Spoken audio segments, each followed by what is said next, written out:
कैसे हैं आप लोग।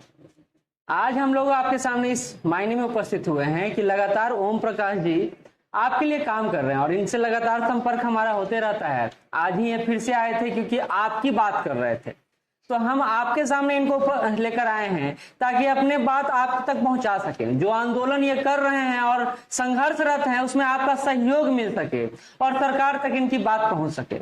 बात हो रहा है अपर एज लिमिट को लेकर और 4 अन्य बातों को लेकर जिसको लेकर आंदोलन चल रहा है।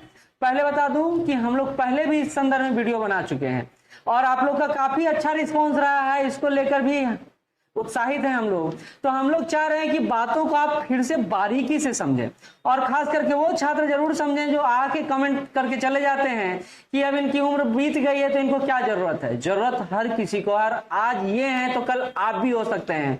तो बारीकी से बात को समझिएगा, लास्टली कमेंट कीजिएगा आपको क्या लगता है, क्योंकि हम लोग भी आप ही के लिए काम कर रहे हैं और ये काम अगर आपके साथ मिलकर हो तो ज्यादा अच्छा रहेगा। ओम प्रकाश जी क्या कहना चाहेंगे? सर, सबसे पहले तो धन्यवाद आपका जो आप पुनः मुझे इस टॉपिक पे बात करने का मौका दिया, मुझे यहाँ बुलाया। मैं बिहार के सभी प्रतियोगी छात्रों से, बिहार प्रतियोगी छात्र एकता मंच की तरफ से पुनः जो हमारी जो 5 सूत्री मांग है उसके विषय में विस्तृत में चर्चा करने के लिए उपस्थित हुआ हूँ। और मैं चाहता हूँ कि बिहार के सभी प्रतियोगी छात्र, चाहे वो किसी भी वर्ग किसी भी परीक्षा की तैयारी करते हैं, वो इस वीडियो को ध्यान से देखें, क्योंकि ये आपके जीवन से जुड़ा हुआ शायद सबसे महत्वपूर्ण वीडियो होने वाला है। क्योंकि हम यहाँ पे आपके अधिकारों की बात करने वाले हैं, वो अधिकार जो आपके मौलिक अधिकार है, एक प्रतियोगी छात्रों के मौलिक अधिकार जो होने चाहिए उसके बारे में हम चर्चा करने वाले हैं। और इस चीज़ को हमने जो हम 5 सूत्री मांग के तौर पे जो हमने वर्षों से जो प्रतियोगी छात्र जो हैं जिस समस्याओं को उन्होंने हर परीक्षा में फेस किया है उन सभी समस्याओं को लेकर हमने जो है 5 सूत्री मांग बनाया है।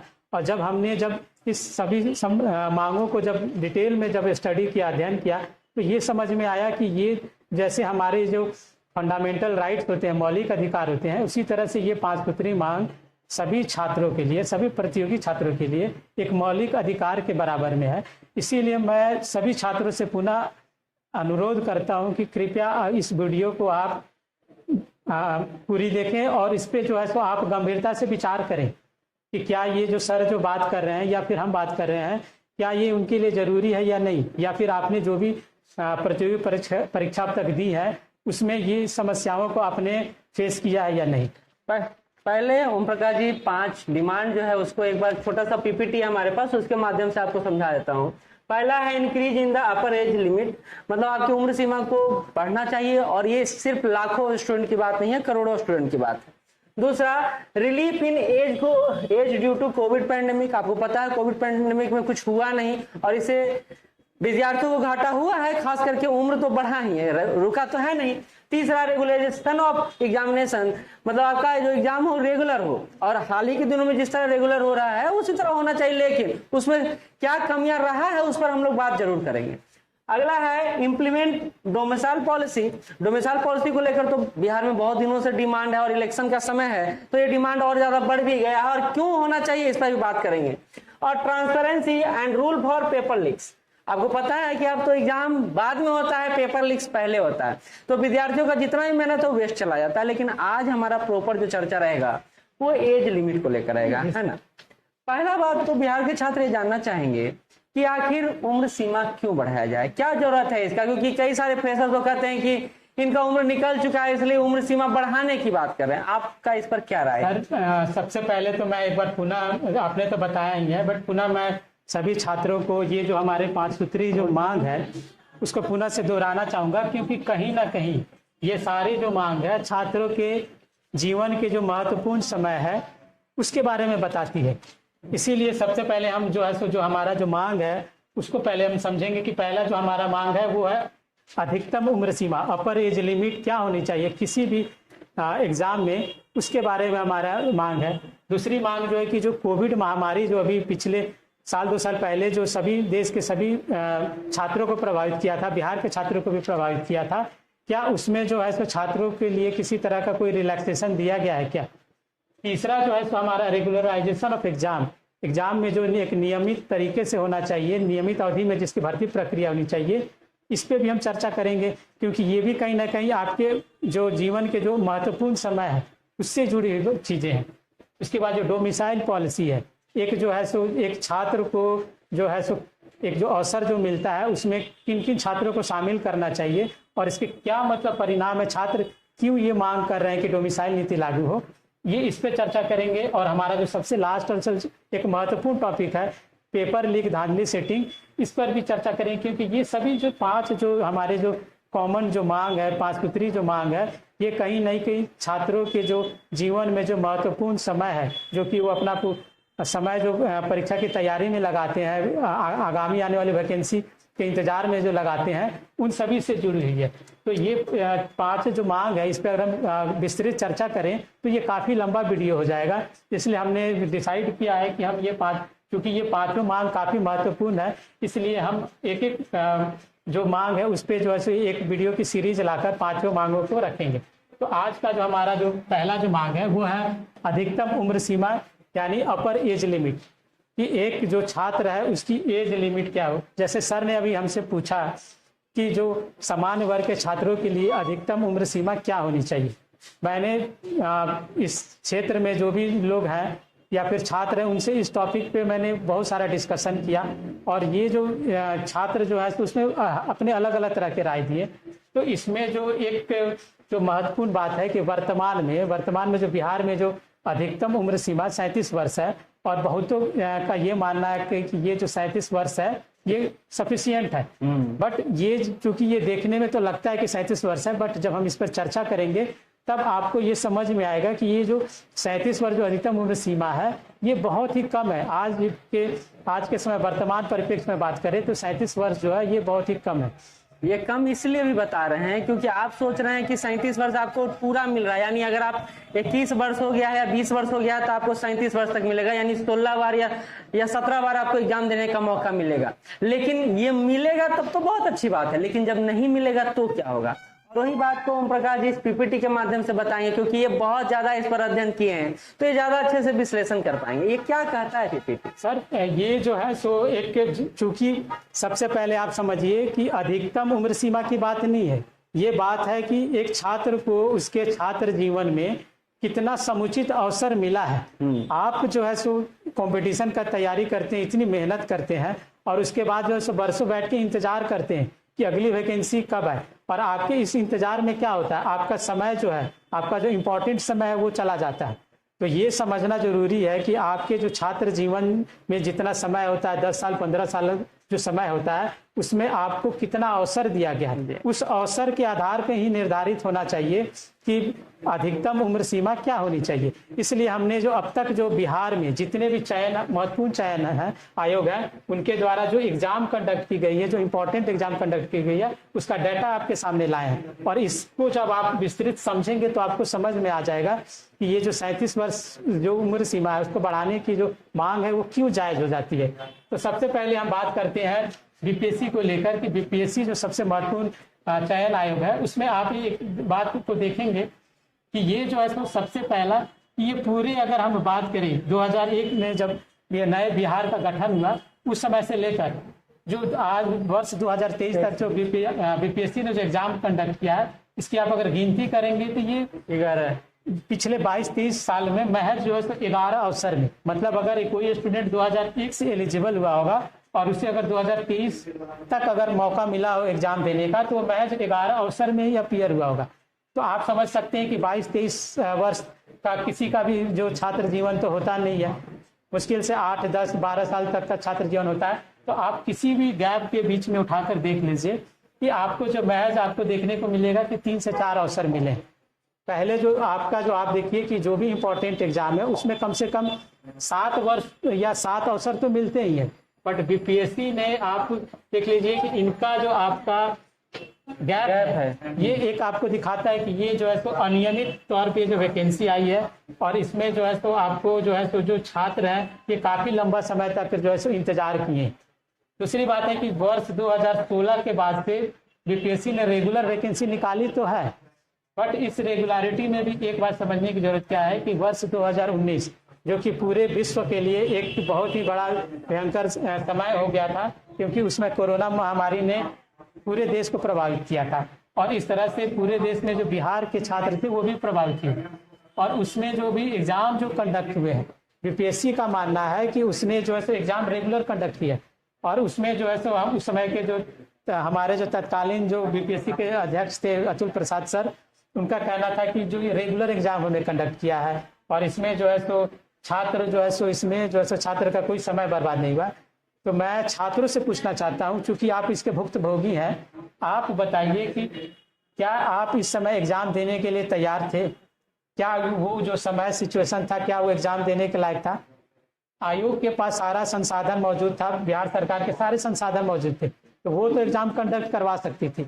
बट छात्रों के पास वैसे कोई संसाधन नहीं था जिससे कि वो एग्जाम की तैयारी करके दे सके। तो उनका ये मानना या कहना कि जो हमने एग्जाम कंडक्ट कर लिया ये सरासर बिहार के छात्रों के साथ अन्याय है। तो बिहार में जो बीपीएससी के अलावा जो हम 3 महत्वपूर्ण आयोग है, बीएसएससी, बीपीएसएससी या सीएसबीसी, इनका आप देख लीजिए कि इन्होंने कब कब एग्जाम कंडक्ट किया।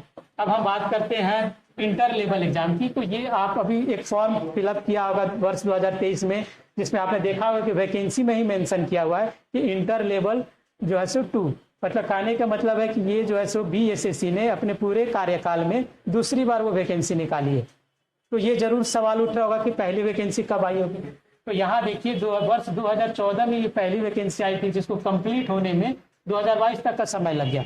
और अभी जो मात्र जो 2000 दूसरी बहाली 2023 में है, जिसका जस्ट फॉर्म फिलअप हुआ, अभी इसकी कोई गारंटी नहीं है कि ये पूरी बहाली प्रक्रिया कब पूर्ण होगी। और इसको लेकर तो बिहार का पूरा मजाक ही बना है। और इसके बाद आप देख लीजिए कि अब जो ग्रेजुएशन लेवल के जो एग्जाम हुए हैं, जो सीजीएल का एग्जाम जो छात्र जानते हैं नॉर्मली तौर पे, उसमें देखिए कि वर्ष 2014 में पहली वैकेंसी आई थी, 2010 में पहली वैकेंसी आई थी, 2014 में दूसरी वैकेंसी और 2022 में तीसरी वैकेंसी आई। अब आप देखिए कि पूरे जो बीएसएससी के जो पूरे कार्यकाल में महज 3 अवसर छात्रों को दिया गया है। और आप ये जो देखिए इसमें एक छात्र कितना समय इसमें दिया होगा, कितना मेहनत किया होगा, तो आप क्या कह सकते हैं कि उसे एक समुचित अवसर मिला है।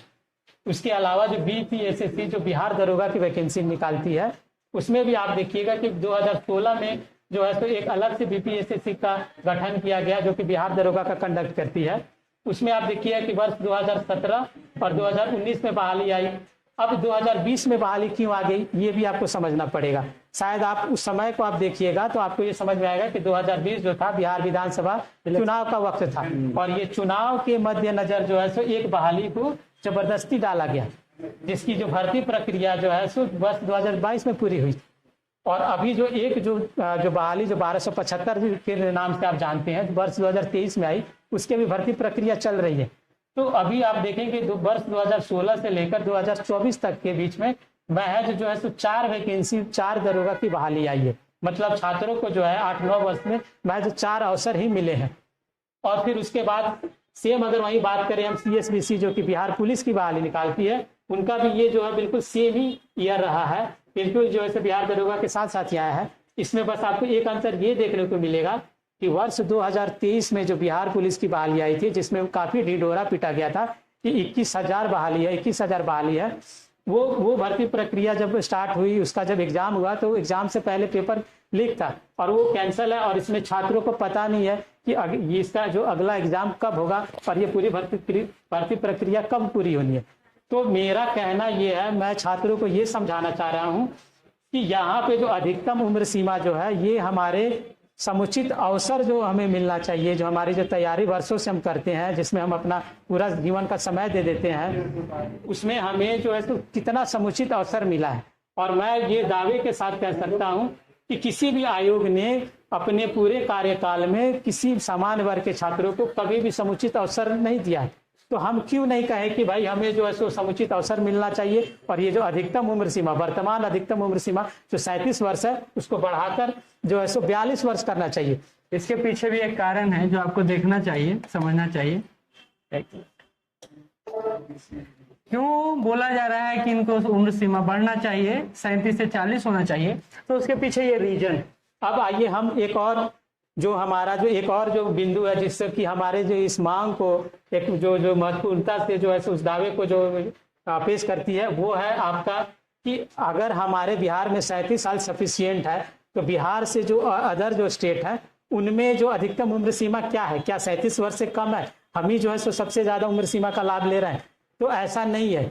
हम ही एक ऐसा पिछड़ा राज्य है, देश के सबसे पिछड़ा राज्य होने के बावजूद हमारा जो अधिकतम उम्र सीमा है 28 स्टेट में भी हम जो है सो सबसे जो है सो एक तरह से समझिए तो हमारा सबसे कम है।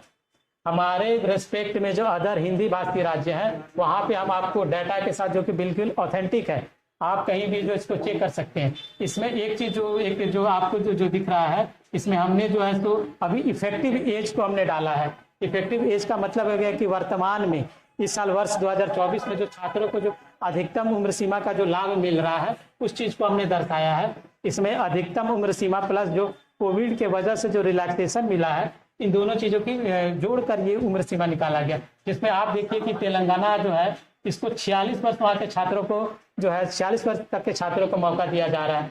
आंध्र प्रदेश में 42 वर्ष के छात्रों तक को मौका दिया जा रहा है। हरियाणा में भी 42 वर्ष तक के छात्रों को मौका दिया जा रहा है। राजस्थान में भी 42 वर्ष तक के छात्रों को मौका दिया जा रहा है। उत्तराखंड में भी 42 वर्ष तक के छात्रों को मौका दिया जा रहा है। तमिलनाडु में भी 40 से 45 वर्ष तक के छात्रों को मौका दिया जा रहा है। छत्तीसगढ़, मध्य प्रदेश, त्रिपुरा, हमारे जो नेबरिंग जो बगल के जो पड़ोसी राज्य हैं, जो उत्तर प्रदेश हो गया, वेस्ट बंगाल हो गया, उड़ीसा हो गया, महाराष्ट्र हो गया, ये सभी राज्यों में वहाँ के सामान्य वर्ग के छात्रों के लिए अधिकतम उम्र सीमा 40, 42, 44, 46 है।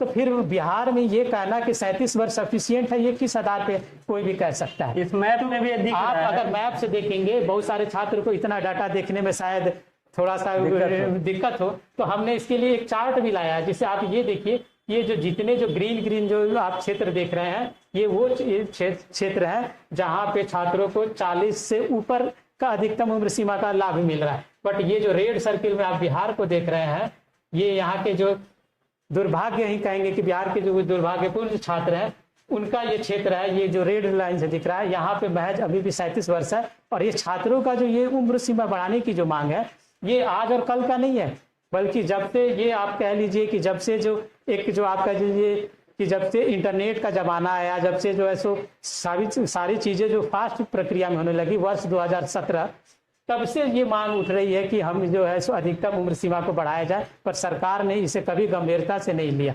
और इसकी वजह से जो है सो आज भी जो है सो ये प्रमुखता के रूप में ये मांग की जा रही है कि अधिकतम उम्र सीमा को बढ़ाया जाए। तो मेरा एक जगह से बहुत जगह जो डिस्कशन हुआ, इसमें छात्र ये कह रहे थे कि 40 वर्ष, मैं कहता हूं कि 40 वर्ष भी कम है। अगर आप 40 वर्ष बढ़ा के कर भी देते हैं तो इसमें छात्रों को लाभ नहीं मिलना जा रहा है। इसमें जो है तो कम से कम 42 वर्ष होना चाहिए, क्योंकि ये आप देख सकते हैं ये लिस्ट में कि सभी छात्रों का जो है सो उम्र सीमा 42 वर्ष से के आसपास है। से इसलिए मेरा जो एक प्रमुखता से मांग है कि बिहार के छात्रों को भी 42 वर्ष, समान वर्ग के छात्रों को 42 वर्ष उम्र सीमा की जाए।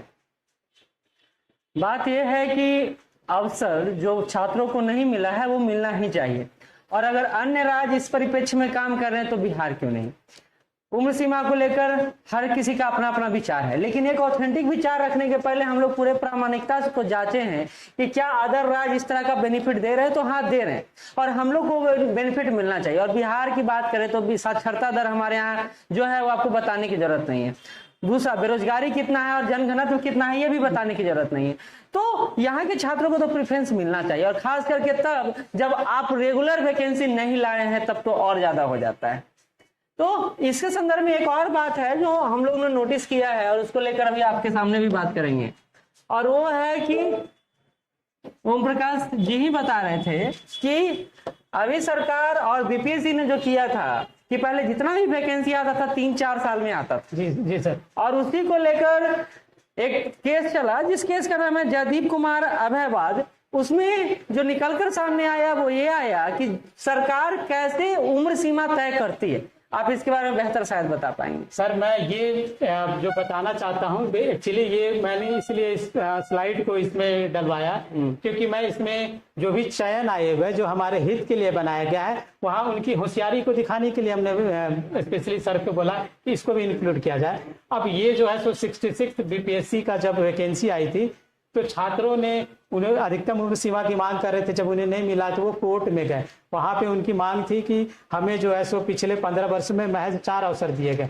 तो जो आयोग के तरफ से, बीपीएससी के तरफ से जो कोर्ट में जो हलफनामा डाला गया, उसमें इन्होंने बड़े होशियारी से इस चीज को डाला गया। शायद उस समय छात्र या वकील ने इस चीज को, इस रिपोर्ट को नहीं किया, और वो सुप्रीम कोर्ट में नहीं गए। अगर सुप्रीम कोर्ट में जाते तो हो सकता है कि उन्हें न्याय मिलता।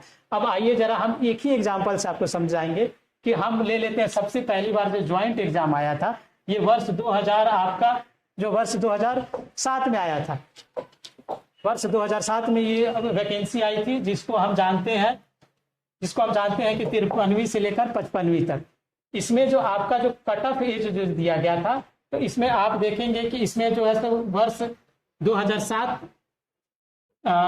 में जो है जो कट ऑफ एज जो दिया गया है, ये जो है तो सॉरी, ये जो हम बात कर रहे हैं, ये वैकेंसी आपकी 53 से 55 48 में से, हाँ, वर्ष 2010 में आई थी। हाँ। माफ कीजिएगा क्योंकि ये जो है तो स्लाइड थोड़ा सा चेंज हो गया है। तो आप यहाँ देखेंगे कि वर्ष 2000 में जो बहाली आई थी, इसके पहले जो वैकेंसी आई थी वो 2007 में आई थी 48। और उसके बाद जो है तो एक बिहार सरकार का पत्रांक है 212, जिसके अनुसार से जो पहली जो वैकेंसी जिस वर्ष आई होती है, उसके अगले वर्ष से कट ऑफ देना होता है। तो आप उसके बाद देखिए कि 2007 के बाद जब वर्ष 2010 में वैकेंसी आई थी, तो उसमें कट ऑफ डेट एक 2007 का भी दिया गया, एक 2008 का भी दिया गया, 2009 का भी दिया गया। अब ये समझने वाली बात है कि भाई वैकेंसी जब एक है और इसमें सभी छात्रों को शामिल किया जा रहा है, तो ये लंबा लंबा जो हर साल डालने का क्या मतलब है। ये एक्चुअली आयोग जो है तो अपने आप को पाक साफ दिखाने का, अपने को अपडेट करने का तरीका निकाली, जिसमें कि इन्होंने ये दिखाया कि 53वीं के लिए जो है तो 2007 हमने कट ऑफ रख दिया है, 54वीं के लिए 2008 रख दिया है और 55वीं के लिए 2009 रख दिया है। और लास्ट में इन्होंने एक मेंशन कर दिया है कि अगर किसी भी कैटेगरी के स्टूडेंट किसी भी वर्ष में अगर एलिजिबल है तो वो पूरे वैकेंसी के लिए एलिजिबल है। तो आप सीधा सीधा कह देते हैं ना कि वर्ष 2007 तक जो एलिजिबल है वो शामिल हो सकता है। आपको इतना लंबा खींचने का क्या मतलब था? इसलिए क्योंकि आप अपने आप को अपडेट करना चाहते थे और छात्र जिस चीज की मांग कर रहे थे उसको आपको नकारना था।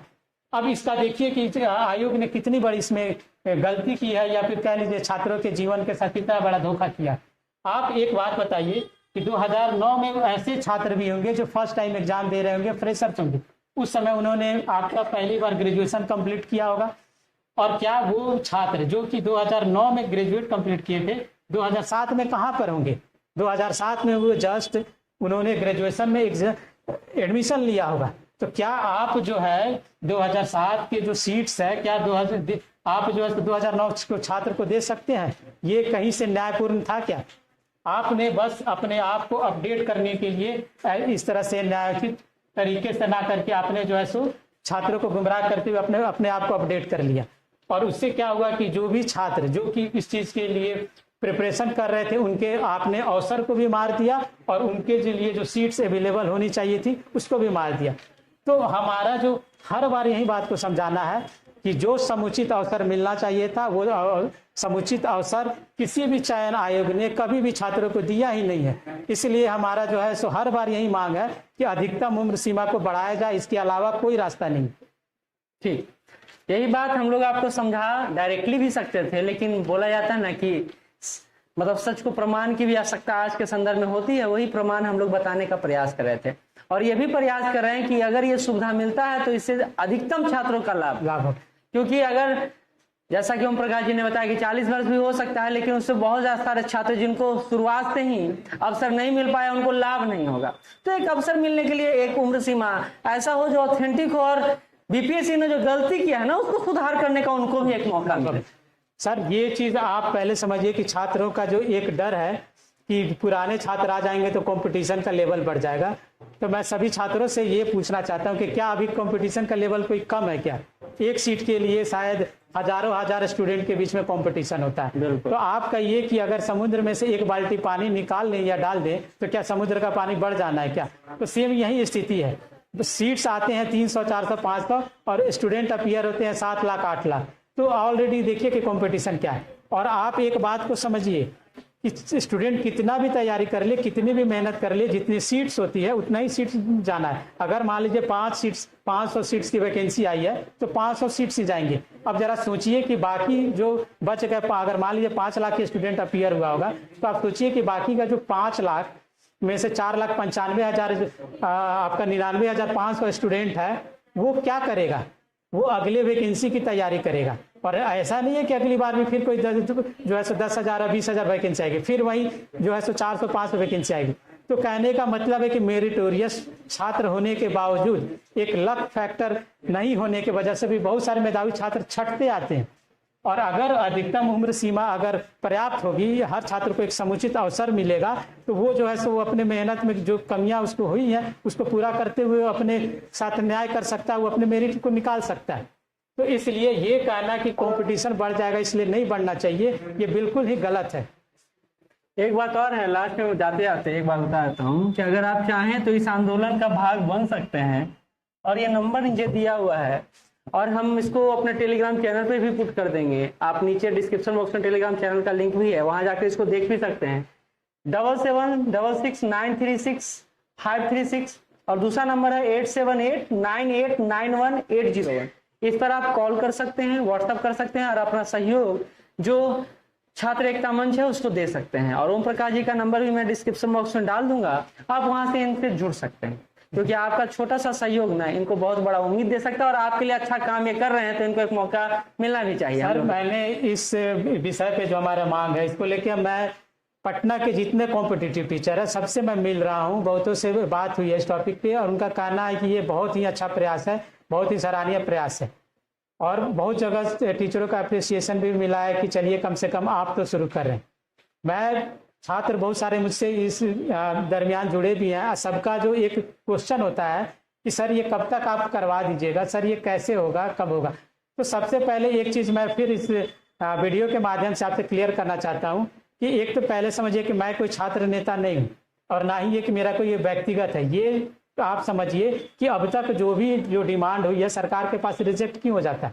रिजेक्ट इसलिए हो जाता है क्योंकि छात्रों में वो जो यूनिटी होनी चाहिए वो यूनिटी नहीं बन पाती है। छात्र जो जाते हैं बढ़ जाते हैं और ये चीज़ सरकार को पता है, ये जो है कभी एक साथ मांग ही नहीं कर सकते। तो मैं आपसे कहना चाहता हूँ कि ये आपके जीवन का एक ऐसा आंदोलन होने जा रहा है जो शायद पूरे आने वाले बिहार की में जो छात्रों के जो इतिहास को बदलेगा। और ये मैं इसलिए कह रहा हूँ क्योंकि मैं चला तो अकेला ही, बट मैं ये इस लक्ष्य के साथ चला हूँ कि बिहार के जितने भी प्रतियोगी छात्र चाहे वो 50 लाख हो 1 करोड़ हो, सभी हमारे साथ जुड़ेंगे, क्योंकि ये आपके लिए आपके हक की लड़ाई है। और इसमें जब तक आप जुड़िएगा नहीं, यूनिटी नहीं आएगी, तब तक जो है ये हमारा अभियान सफल नहीं हो पाएगा। अब जो बात कर रहे हैं कि ये कब हो सकता है, तो आप समझिए कि अगर कल बिहार के सभी 1 करोड़ छात्र एक साथ आ जाए तो ये परसों नियम बन जाएगा।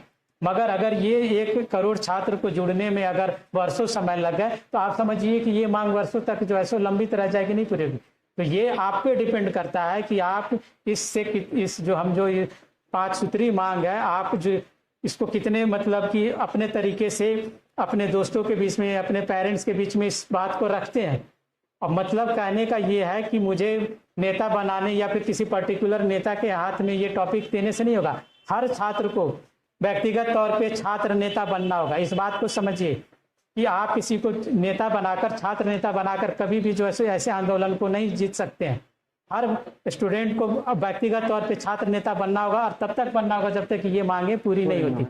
क्योंकि हमारा जो डिमांड है इसको हम विस्तृत रूप से चर्चा करना चाहते हैं, क्योंकि इस पे हमारा इतना गहन अध्ययन है। क्योंकि हमें पता है कि ये जो मांग जो है महज एक मांग नहीं है, बल्कि ये आपका प्रतियोगी छात्रों का मौलिक अधिकार है। अगर आपने पॉलिटी पढ़ा होगा ना, तो आपने एक मौलिक अधिकार पढ़ा होगा, स्वतंत्रता और समानता और बराबरी के अधिकार का। उसी तरह से ये छात्रों के लिए एक मौलिक अधिकार है और ये जो लड़ाई है हमें लड़नी है और इसे निश्चित तौर पे हासिल करनी है।